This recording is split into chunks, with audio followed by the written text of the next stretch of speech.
Kwetha mag Johala mag jonyis mwandu molosa gi lwedo e romo mar Afri-City e boma ma Kisumu sani ndikoro ogolo ywak magi ewi gino ma gilero ni ok gine ber mano mar romo no kaka obiro e Kisumu kaluwore ni koro ng'iewo ma bende ne giparo nyalo nyiew gi godo kod welo mochopo go eko ok dhi makare. Johala go eko ma bende koro ne loso kod Lolwe TV e gwenge eko mag sports ground kama bende ne okete nyisruok mar mwandu wacho ni ok gimor kaka romb Afri-City opangi makata welo ma bende wuok oko mabiro ng'iewo mwandu go eko ok chopi kanyo endo mar mondo mi ong'iepi. Samuel Awino mar Seme Creative Economy Cultural Group oywaga ahinya kaka opande gi kama ok ginegi kod welo ma bende owuok e pinje go eko ma oko. Abiro gi gik machweyo nya kelo gik machweyo Afro-City ka nya kelo jotelo manonyisa ni biro Afro-City mondo mi akel. To kanya chope Afro-City adonjo ka ngeso kaka an ng'ama ngi ng'ol ma ok anyal dak ka nyaka dhi dala.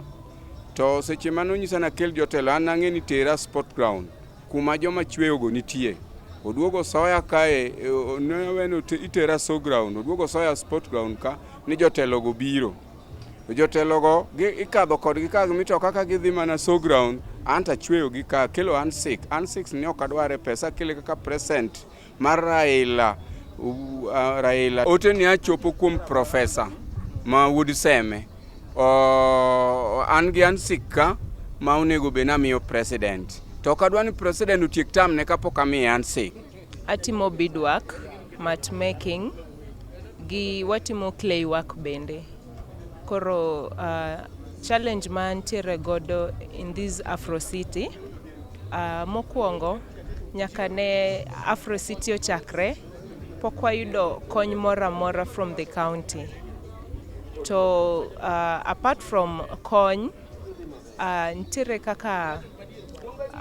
the county jogi ok kony artists cause the moment artists nyalo yudo kony to ber. Kaka nere onge jotelo welo mano biro lemo wa okawo pand kamachielo to pap kanyo wene joma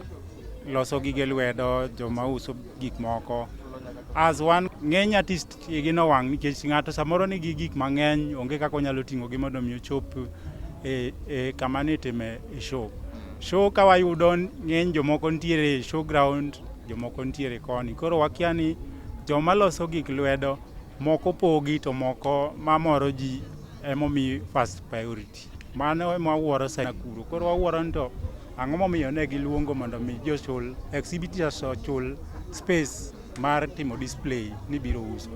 uso. First of all adwa gone our governor Nyang' Nyong'o